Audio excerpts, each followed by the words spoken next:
Next जो हमारे पास 20 MCQs थे वो जनरल नॉलेज में से थे, जिसमें जनरल नॉलेज में से सवाल पूछे गए थे। तो उसमें जो हमारे पास सबसे पहला एमसीक्यू था दैट वाज एंटोनिम ऑफ जार्डिड।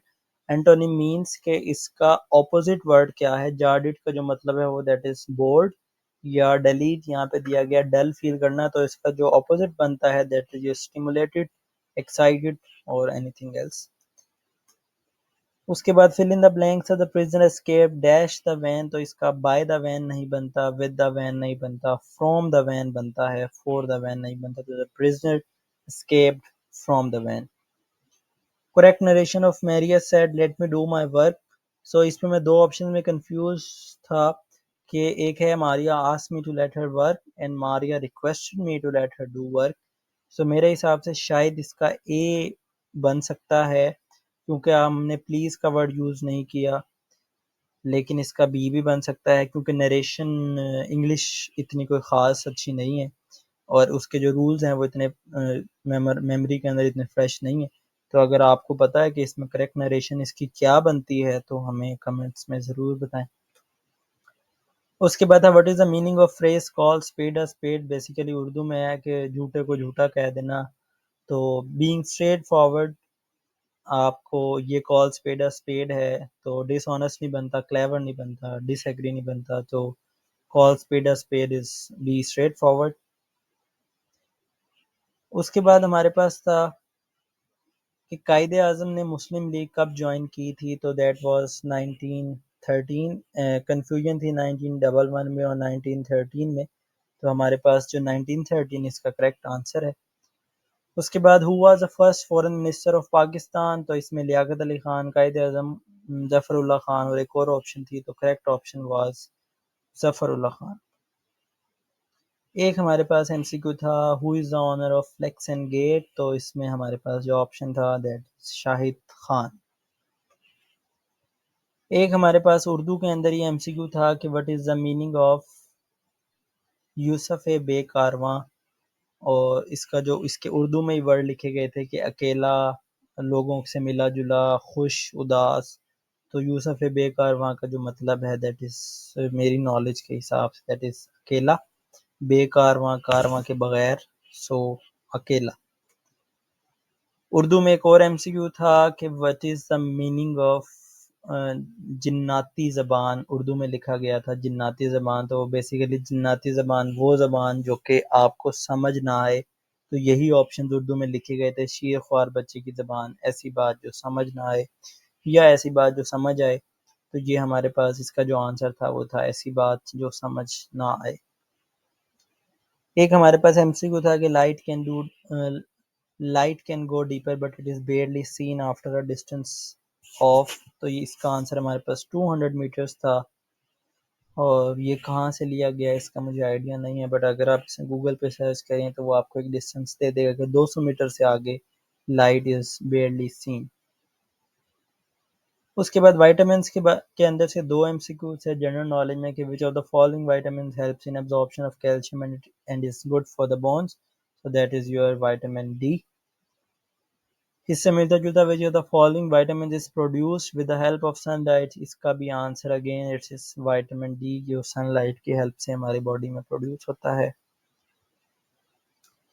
उसके बाद हमारे पास when Pakistan came into being who was the first country to accept it, तो इसके अंदर हमारे पास जो गूगल पे अगर आप सर्च करें तो आपको पता चलेगा कि Iran was the first country जिसने पाकिस्तान को एक्सेप्ट किया था, और उसके बाद बाकी कंट्रीज ने एक्सेप्ट करना शुरू किया। एक हमारे पास जनरल नॉलेज में एमसीक्यू था कि the headquarters of economic corporation organisation are located in, again इसका आंसर वाज ईरान, कि इकोनॉमिक कॉरपोरेशन ऑर्गेनाइजेशन का जो हेडक्वार्टर्स हैं वो हमारे ईरान में लोकेटेड है। उसके बाद थोड़ा सी कैलकुलेशन वाला एक एमसीक्यू था कि आपके पास 25 स्टूडेंट्स हैं, आपने उनकी मीन हाइट कैलकुलेट की है जो कि 4.41 फीट है। उसके बाद एक और स्टूडेंट आ गया है जिसकी हाइट 5.7 है, अब मीन हाइट आपकी क्या बनेगी। तो बेसिकली इसमें कुछ फार्मूलाज थे कि बेसिकली जो आपका सैंपल है वो एक्स जो है वो आपका एन जो है वो आपका 25 था, और जो आपका मीन निकला एक्स बार वो आपका 4.41 है, और इसका फार्मूला जो है that is your x bar is equal to summation f over n. तो समीशन इसके अंदर आपने मिक्स कर इसकी पहले वैल्यू निकालनी थी कि आपके पास जो समीशन एफ है वो कितना आ रहा है। समीशन एफ निकालने के बाद आपने सिंपली समीशन एफ के अंदर 5.7 को ऐड करके और फिर उसको हमने 26 से डिवाइड कर देना था, तो हमारे पास ये वैल्यू आ जाती जो कि समवेयर 4.2 या 3 के अराउंड था। ये ऑप्शन करेक्ट नहीं है, लेकिन आपको बताने का पर्पज़ है कि कुछ इस तरह का एमसीक्यू था। एक अगेन कैलकुलेशन से रिलेटेड था कि आपके पास 5 एम्प्लॉयज़ हैं, उनको 25,000 लेटर्स डालने हैं इनवेलप्स में। उसकी स्पीड दी गई थी कि जो एम्प्लॉय ए है वो 1100 एम्प्लॉयज़ एनवेलप्स डाल रहा है, बी जो है वो 1250 डाल रहा है, सी 1350 एंड सो ऑन। 2 घंटे के बाद एम्प्लॉय सी एंड डी चले गए और पीछे अब कितना टाइम लगेगा बाकी 3 को मिलकर काम करने का। तो ये सिंपल कैलकुलेशंस थी कि पहले तो आप इन पांचों का जो प्रोडक्टिविटी है उसको जमा करके देखें कि इन्होंने 2 घंटे में कितने किए थे, फिर आप उसको 25,000 में से माइनस कर दें और उसके बाद देखेंगे अब जो आपके पास 3 एम्प्लॉयज़ हैं उनकी प्रोडक्टिविटी पर आवर कितनी है और वो कितना डिवाइड मल्टीप्लाई उसे कर दें घंटों से कि कितने घंटे वो काम करेंगे, तो हमारे पास 25,000 पूरे हो जाएंगे। तो इसका जो वहाँ पे कैलकुलेशन के हिसाब से आंसर था that was more than 2 hours but less than 4 hours. उसके बाद हमारे पास एक एमसीक्यू था कि हज़रत दातागंज बख्श अली हजवेरी का इसमें से किसके साथ ताल्लुक़ था और इसमें डिफरेंट लिखी गई थी कादरी, नक्शबंदी, चिश्ती। इस बारे में मैं श्योर नहीं हूँ, अगर आप श्योर हैं तो आप बताइएगा कि इसमें इनका किससे ताल्लुक़ था। उसके बाद माइक्रोसॉफ्ट वर्ड के अंदर से एक एमसीक्यू था कि अगर आपने एक ब्लॉक ऑफ टेक्स्ट को एक जगह से मूव करके दूसरी जगह पे लेकर जाना है तो आप किस तरह लेकर जाएंगे। तो कॉपी एंड पेस्ट करेंगे, कट एंड पेस्ट करेंगे, paste and copy and paste and cut. तो इसमें कट एंड पेस्ट करेंगे अगर आपने मूव करना है, अगर आपने कॉपी करना होता तो कॉपी एंड पेस्ट करते, अगर आपने एक जगह से उठा के दूसरी जगह लेकर जाना है तो that would be cut cut and paste.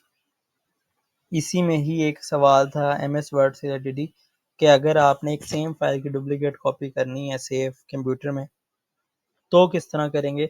तो उसका जो तरीका है वो सेव एज के फॉर्म ना, जब आप क्लिक करते हैं तो एक नई फाइल आपकी सेव होती है, उसका आप सिंपली नाम चेंज कर दें और आपकी जो फाइल है वो as a duplicate copy save होती है। लास्ट एक जो 20th एमसीक्यू था जर्नल का था, वो कोई एक डील थी जिसका ईयर पूछा गया था कि ये वाली डील कब साइन हुई थी। अब उस डील का जो नाम है वो बड़ा कोई अजीबो गरीब किस्म का था, तो आई एम नॉट श्योर कि वो नाम क्या था। जिसको याद है तो वो हमें नाम बता दे। और उस डील के ईयर्स पूछे गए थे।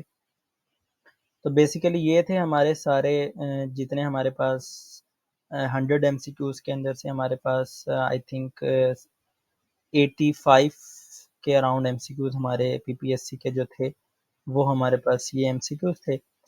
इससे रिलेटेड जो आपको आंसर्स बताए गए हैं उसके अंदर हमारे पास जो चीज़ें हैं कि लाजमी नहीं है कि जो आंसर्स आपको बताए गए हैं वो सारे के सारे सही हों, वो आंसर्स गलत भी हो सकते हैं। तो अगर आपको सही आंसर्स पता है इनके तो वो आप सिंपली कमेंट सेक्शंस के अंदर उसको लिख दें, ताकि फर्दर जब भी कोई स्टूडेंट इसकी तैयारी करने के लिए इस वीडियो को देखेगा तो उसके पास एमसीक्यू की स्टेटमेंट्स के साथ साथ सही आंसर भी प्रेजेंट होंगे। वीडियो देखने का एंड तक देखने का शुक्रिया। जाते जाते आप इस चैनल को सब्सक्राइब कर दीजिएगा ताकि ये आप जैसे और भी लोगों तक इनकी वीडियोस पहुंचती रहें। Thank you so much. अल्लाह हाफिज़।